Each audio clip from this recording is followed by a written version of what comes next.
Cumprimento os irmãos com a paz do Senhor, amém? Vamos para Gálatas 5, versículo 16, quando enumeramos aqui todas as faces do fruto do Espírito e estaremos na próxima terça-feira, encerrando esta série de assuntos para nós voltarmos com outros assuntos também necessários à Igreja do Senhor para o seu crescimento, dinamismo, firmeza e base espiritual. Gálatas 5 e 16, quando nós lemos sobre as obras da carne e o fruto do Espírito, quando diz o versículo 16, digo, porém, andai em espírito, e não cumprireis a concupiscência da carne, porque a carne cobiça contra o Espírito, e o Espírito contra a carne, e estes opõem-se um ao outro, para que não façais o que quereis. Mas, se sois guiados pelo Espírito, não estáis debaixo da lei, porque as obras da carne são manifestas, as quais são prostituição, impureza, lascívia, idolatria, feitiçarias, inimizades, porfias, emulações, iras, pelejas, dissensões, heresias, invejas, homicídios, bebedices, glutonarias e coisas semelhantes a estas, acerca das quais vos declaro, como já antes vos disse, que os que cometem tais coisas não herdarão o reino de Deus. Mas o fruto do Espírito é caridade, gozo, paz, longanimidade, benignidade, bondade, fé, mansidão e temperança. Contra essas coisas não há lei. E os que são de Cristo crucificaram a carne com as suas paixões e concupiscências. Se vivermos no Espírito, andemos também no Espírito. Não sejamos cobiçosos de vanglórias, irritando-nos uns aos outros e invejando-nos uns aos outros. Glória a Deus. Amados, nós estamos no penúltimo tema do fruto do Espírito, que é a mansidão. Antes ainda de nós comentar alguns minutos sobre a mansidão, convém citar aqui o versículo 16, ou atentar para o versículo 16 e o 17, quando nós vemos Paulo falando da batalha que nós temos contra as coisas erradas da vida, contra a carne cobiçando contra o Espírito, e o Espírito cobiçando contra a carne. A vida espiritual, ela sofre, porque a carne força contra o Espírito, querendo levá-lo ao pecado. E o Espírito resiste à carne, porque quer subjugá-la e levá-la a Deus, para adorar a Deus. E dessa forma surge essa batalha, esta oposição, para que um não faça o que quer com perfeição. E então, nós vivemos aqui na terra, mas nós somos cidadãos dos céus. Deus, para fortalecer os seus filhos, para fortalecer a sua igreja, Deus os enriquece com as armas espirituais, dotando-nos de qualidades exclusivas da sua parte, com as quais nós podemos lutar, apagar os dardos inflamados do maligno através da fé, resistir, como falamos aqui, com o tema da fé, citando o estilo de vida, a fé como uma forma de vivência, como um comportamento diário, como uma profissão nossa como igreja, como servos do Senhor. E depois definindo a fé crescente, decrescente, grande e pequena, o lado ofensivo e defensivo, e assim por diante, como dom, como fé para a salvação, fé natural, até chegar no fruto do Espírito, como a fé que a gente professa como estilo de vida do cristão. E os outros frutos também que nós iremos, talvez, numa outra oportunidade, frisar aqui, de uma forma resumida, cada um deles. Mas são as armas que Deus coloca na mão do cristão. Eu estava conversando com um cidadão há muitos anos atrás, e ele contando as suas fragilidades, as suas fraquezas, e como ele tinha facilidade de se estragar na fé, sair da presença de Deus e praticar coisas que Deus não se agradava. Era um crente que andava caindo e levantando, com dificuldades. E eu disse para ele, Deus coloca armas nas mãos da gente, armas espirituais para a gente resistir o mal e vencer. Ele disse, cite algumas delas para mim.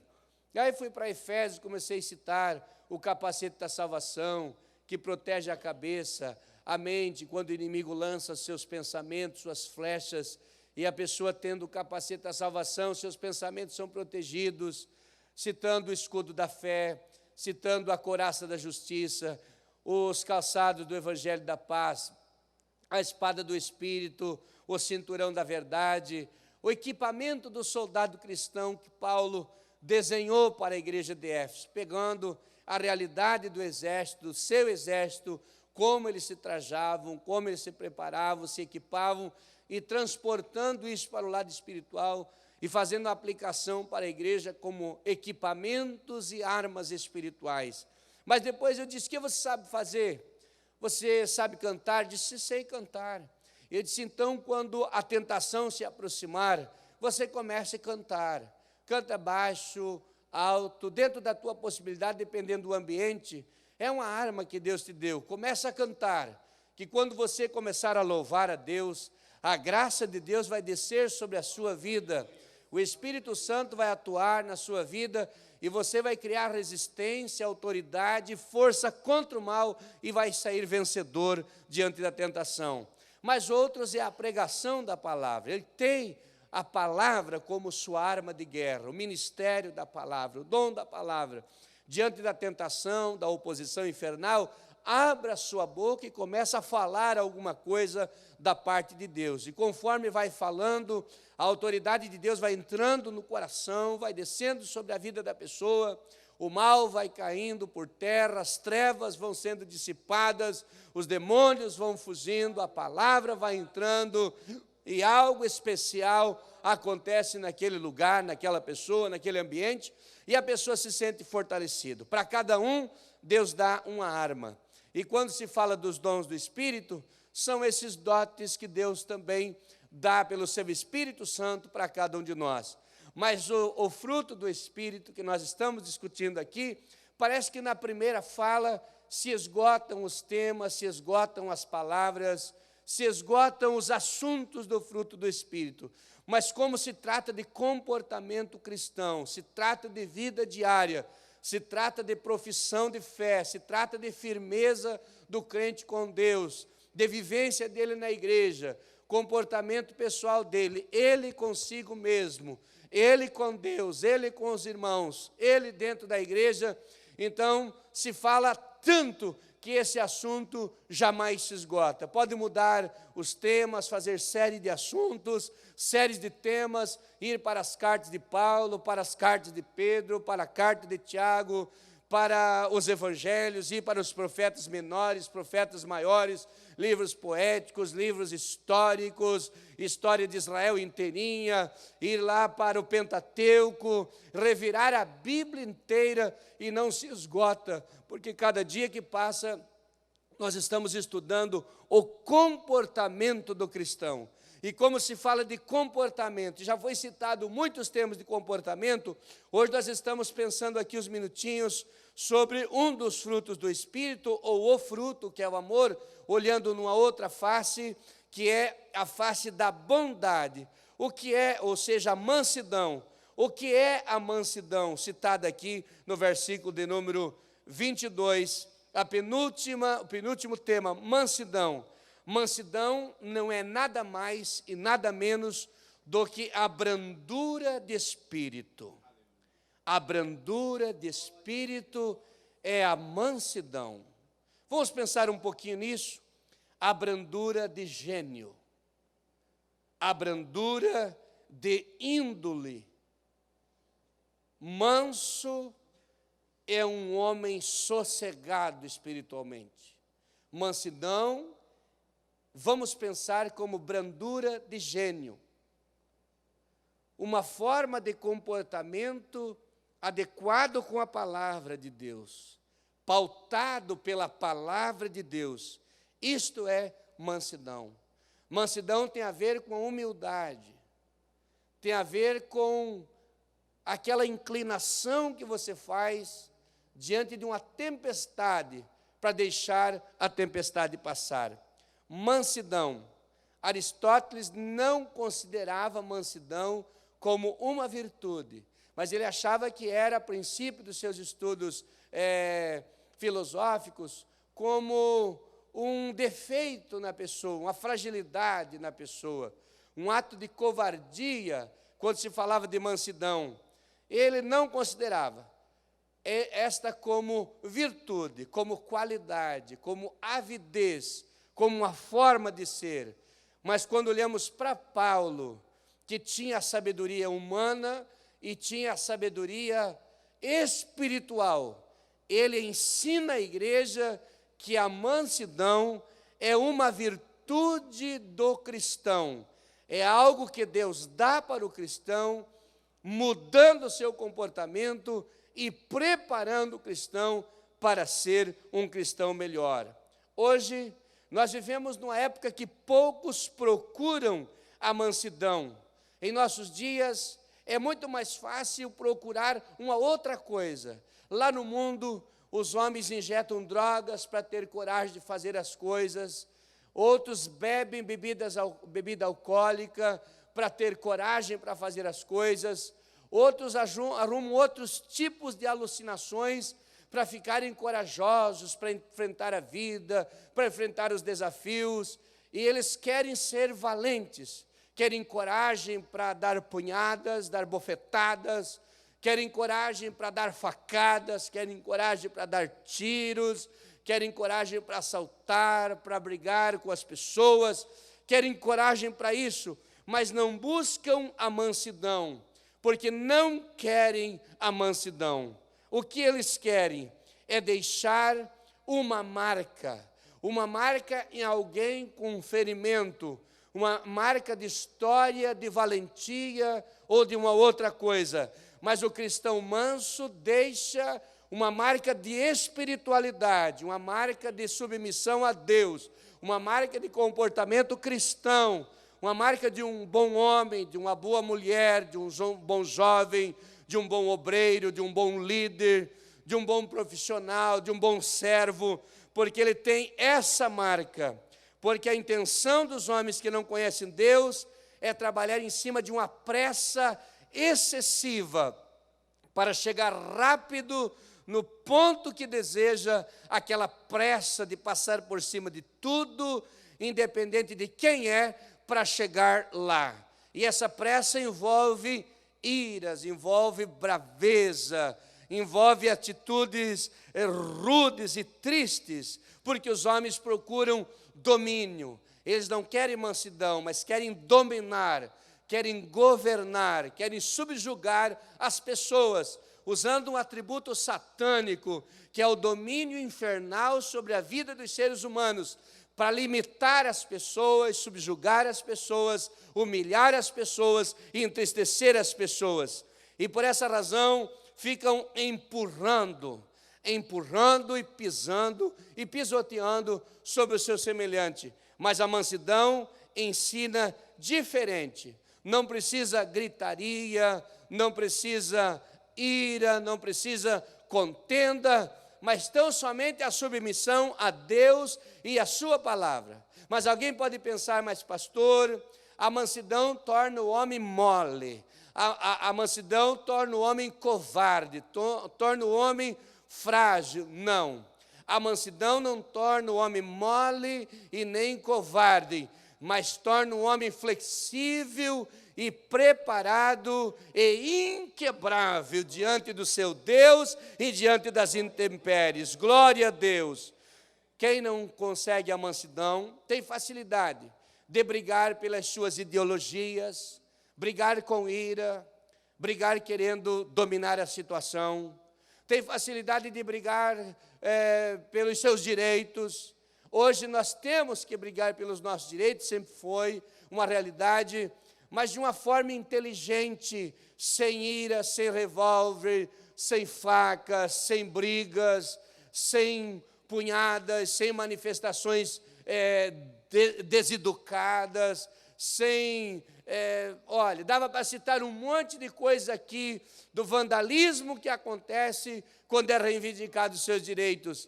Mas a igreja do Senhor não é vencida na crise, a igreja do Senhor não é vencida nos problemas. Aconteça o que acontecer, a igreja está intacta, protegida, e firme, tranquila, porque é um povo manso, mas é um povo corajoso.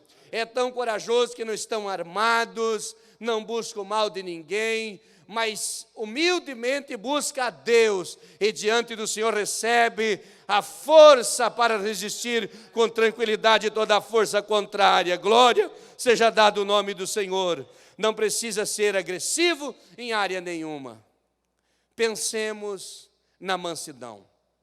Mansidão, o Senhor Jesus, do capítulo 18 de São Mateus, versículo 2 ao 4, os discípulos estavam junto com seu mestre, e ele, tomando uma criança, colocou no meio deles, e disse: aquele que não se tornar como criança, de maneira nenhuma entrará no reino de Deus. Alguém pode pensar, ou como esta criança, e lá em João 2, como criança. Em João 2 era o Nicodemos que tinha que nascer da água e do Espírito, não voltar ao ventre de sua mãe. Agora Jesus cita para os seus discípulos também, aquele que não for como essas crianças, ou essa criança. Ele estava falando da submissão e de um coração puro, sem maldade. A criança você pode pôr junto com a criança do inimigo. Não, aquela criança não tem inimizade.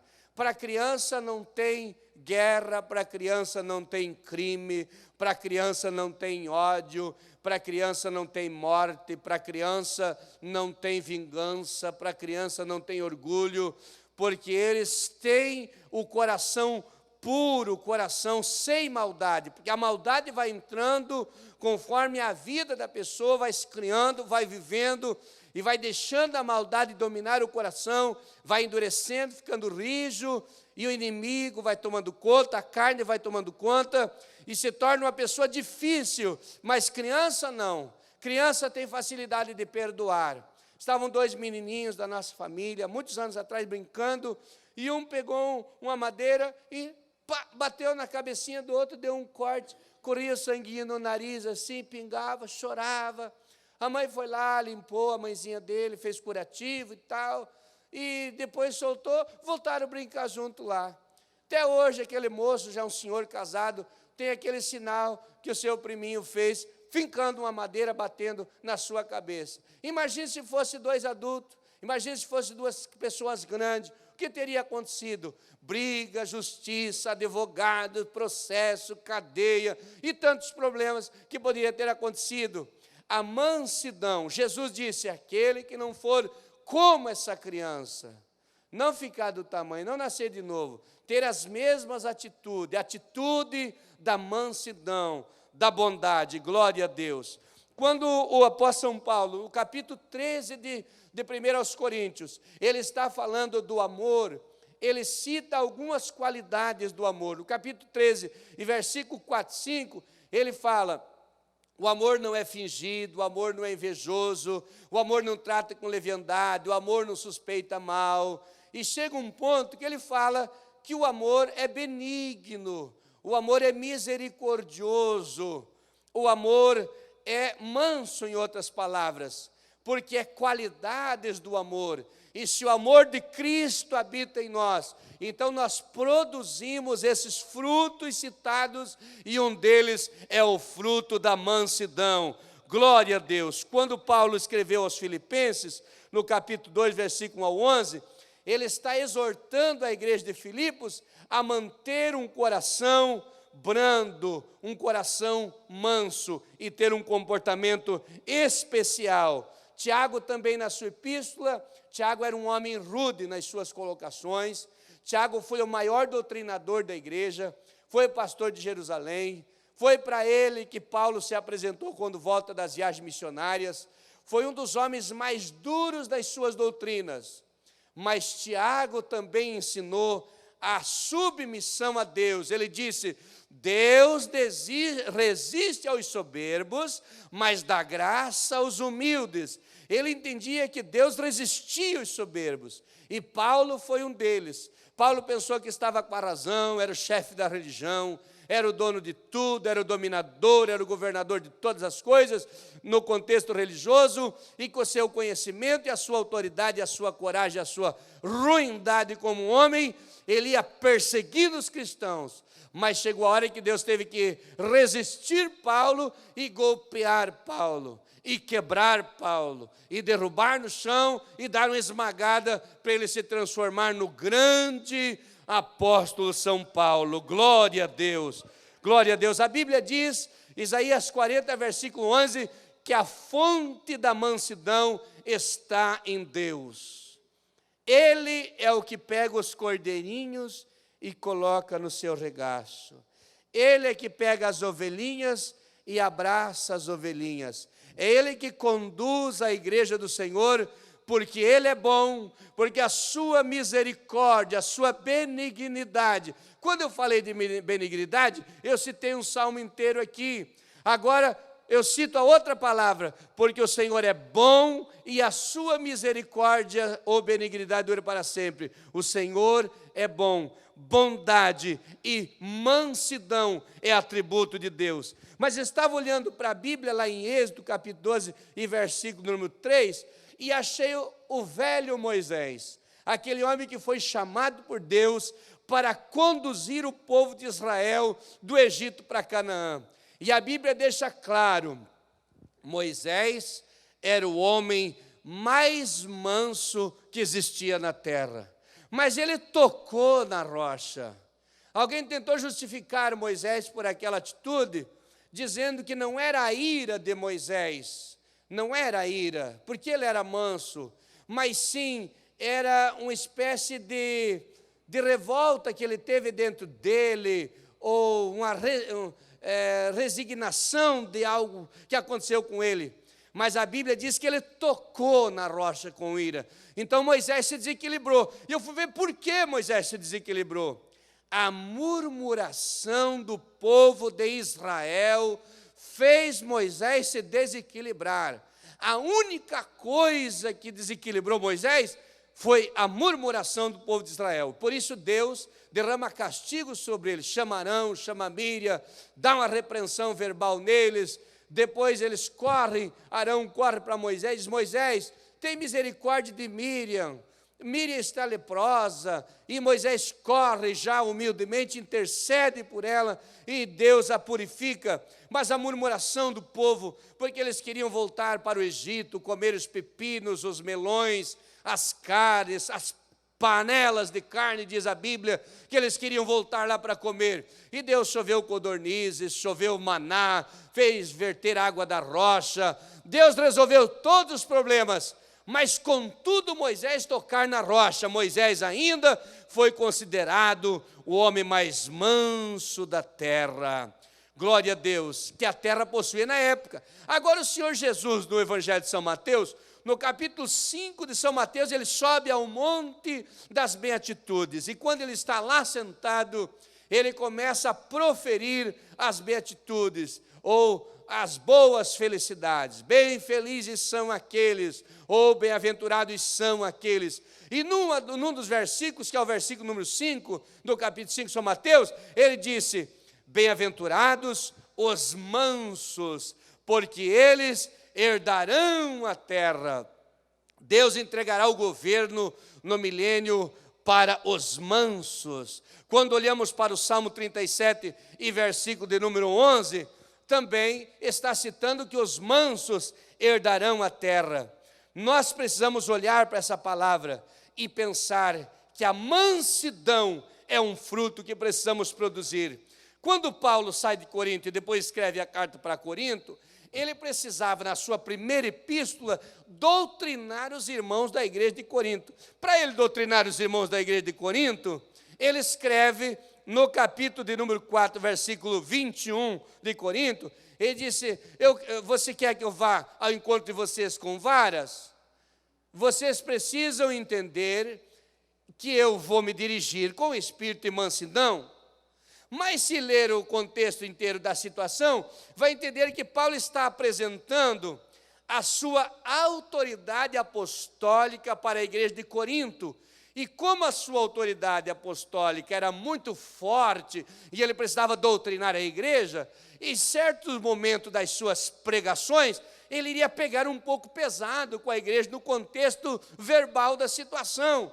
Então ele disse, olha, sejam mansos para comigo, me entendam, me suportem, me compreendam, porque eu quero o vosso bem. Era isso que Paulo, o apóstolo, queria dizer. Agora, quando lemos em Efésios 6:1, Paulo está mandando nós conduzir os infratores com mansidão.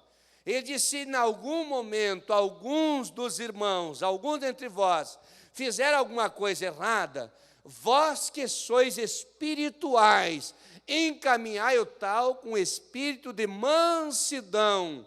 Então os infratores precisam de tolerância. Aqui está um conselho que eu fico dando para os pastores. Hoje um pastor estava conversando comigo, e eu estava aconselhando em outras áreas dos nossos aqui, e ele disse para mim, pastor, eu não esqueço o dia que você me chamou para me assumir o setor tal. Eu disse, eu não lembro o que eu falei para você.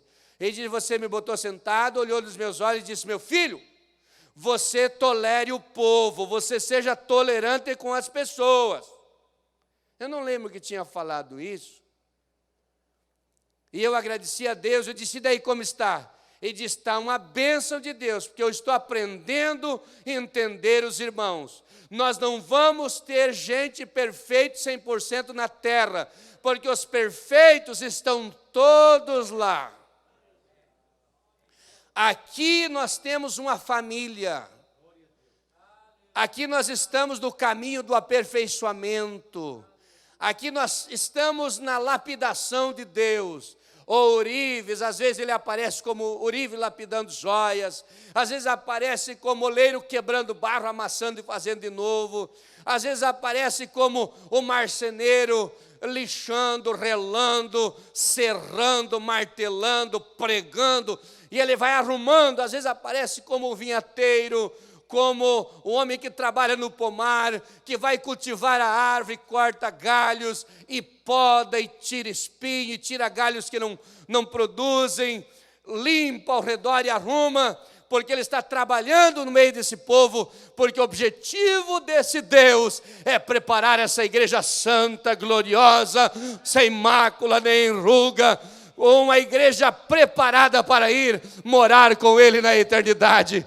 Ele disse, eu vou preparar lugar, e se eu for vos preparar lugar, eu virei para vós e vos levarei para mim mesmo, para que onde eu estiver, vós estejais também. Nós somos dele, vamos morar com ele, e vamos estar sempre junto com ele, e por isso ele está nos preparando para nós ir morar lá. Glória a Deus, glória a Deus, glória a Deus. Deixa-me dizer uma coisa. Você não conseguirá, de um dia para o outro, melhorar o seu comportamento como você quer. Você precisa entender que vagarosamente nós vamos melhorando.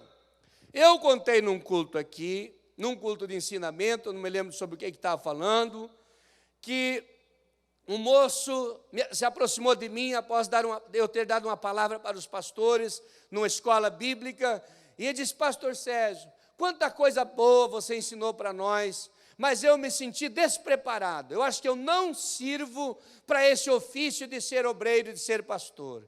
Eu disse, quantos anos você tem, filho? Ele disse, eu tenho 18 para 19 anos. Eu disse, não se desanime. Quando eu tinha 18, 19 anos, eu creio que eu sabia menos Bíblia do que você, talvez até orava menos do que você, e não era muito diferente de você. Mas fazem muitos anos que eu estou diante do meu Deus, pedindo misericórdia, pedindo graça, e a gente vai crescendo aos pouquinhos, mas temos muito que aprender ainda. espera e continua orando, estudando a Bíblia, se humilhando para Deus, frequentando a igreja, ouvindo a palavra, louvando o Senhor, que quando você estiver na minha idade, você vai ser um pastor muito mais sábio, muito mais preparado, muito mais espiritual, porque Deus vai te criando e vai te preparando. Glória a Deus. Assim Deus está trabalhando em você, meu irmão, minha irmã, em mim. Não se desanime se os problemas que tinham ano passado ainda estão te martirizando. A Bíblia diz: aquele que em vós começou a boa obra, aperfeiçoará até o dia de Jesus Cristo.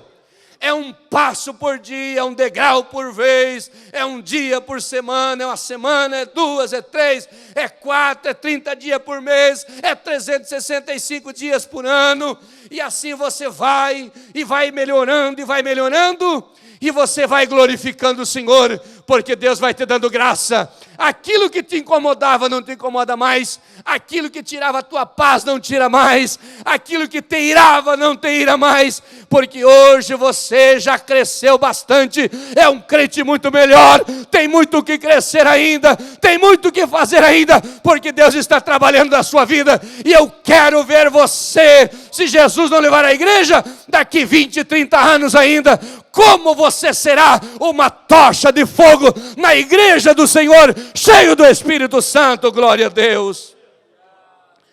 Oh, glória a Deus. Capítulo 2, verso 25 de 2 Timóteo. Paulo escreveu para Timóteo e diz: olha, se alguém se desviar, você precisa encaminhar com espírito de mansidão. Mansidão com o infrator, mansidão com o desviado.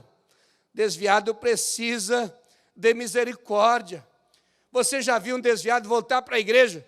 Se você chegar nele e começar a acusar, chamar de filho do diabo, Deus vai te castigar, você vai vir pela dor, você vai vir de arrasto, acusações, essas pregações produzem revolta na pessoa, ofende a pessoa, criam incredulidade ainda maior. Tem que sempre apontar a misericórdia. Jesus não te abandonou. Eu sei que você gostaria de estar na igreja, mas você não tem força.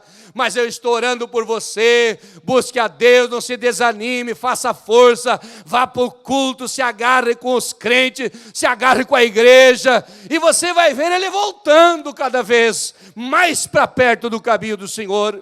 Quanta gente desviada hoje com raiva de nós.